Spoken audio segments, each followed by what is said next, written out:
Hi friends, இன்றைக்கி நம்ம வந்து கோதுமை ரவை தோசை பார்க்க போகிறோம். அதுக்கு நம்ம வந்து கோதுமை ரவை வந்து இந்த அரை உலக்கில் முக்கால் உலக்கு எடுக்க போகிறோம்.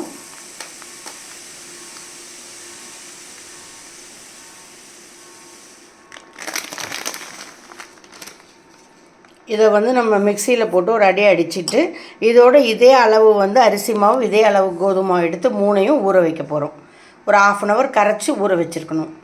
ஸோ நம்ம வந்து மிக்சியில் வந்து இப்படி வந்து ரவையை வந்து ஒரு சுற்று நல்லா சுற்றிட்டு அதை வந்து இந்த கோதுமை அரிசி மாவு அதே அளவு எடுத்து வச்சுருக்கோம்.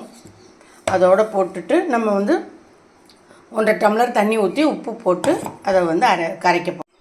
ஸோ நம்ம உப்பு போட்டு 3 மாவே இப்படி நம்ம கரைச்சி வச்சுருக்கோம். இப்போ அது வந்து ஒரு 1/2 மணி நேரம் ஊறட்டும். அதுக்கப்புறம் நம்ம தோசை ஊற்றலாம். இப்போ நம்ம மாவை கரைச்சி 1/2 hour ஆயிடுச்சு. ஸோ நம்ம தோசைக்கல்ல காய வச்சுருக்கோம். தோசைக்கல்லை வந்து நம்ம வந்து சிம்மில் வச்சுட்டு இந்த மாவை வந்து இப்படி தண்ணியாக இருக்கு இல்லையா, அப்படி எடுத்து இப்படி ஊற்றுறோம். ஸோ இன்னும் கொஞ்சம் பெருசாக ஊற்றுறதுக்காக நான் வந்து இன்னும் கொஞ்சம் ஊற்றுறேன். ஒரு கையில் வீடியோ வச்சுட்டு ஊற்றுறதுனால அப்படி ஷேப் மாறுது.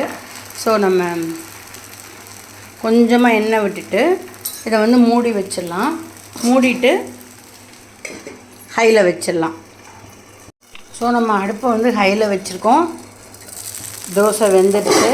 நம்ம அதை திருப்பி விட்டுட்டு சிம்மில் போட்டு ரோஸ்ட்டாக வேக வைக்கணும். ஒவ்வொரு தடவையும் நம்ம வெங்காயம் தடவணுன்னா தோசை கொஞ்சம் எடுக்கிறதுக்கு ஈஸியாக வரும். ஸோ நம்ம கோதுமை ரவை தோசை ரெடி ஆயிடுச்சு. ஸோ சிம்மில் வச்சு பொறுமையாக திருப்பி போட்டதுக்கப்புறம் வேக வச்சா தான் இந்த மாதிரி ரோஸ்ட்டாக வரும். ஸோ தக்காளி சட்னி, வரமிளகாய் சட்னி இதோடலாம் இந்த தோசை ரொம்ப நல்லாயிருக்கும். இந்த வீடியோ உங்களுக்கு பிடிச்சிருந்தால் லைக் பண்ணுங்கள், ஷேர் பண்ணுங்கள், கமெண்ட் பண்ணுங்கள் ஃப்ரெண்ட்ஸ். தேங்க்யூ.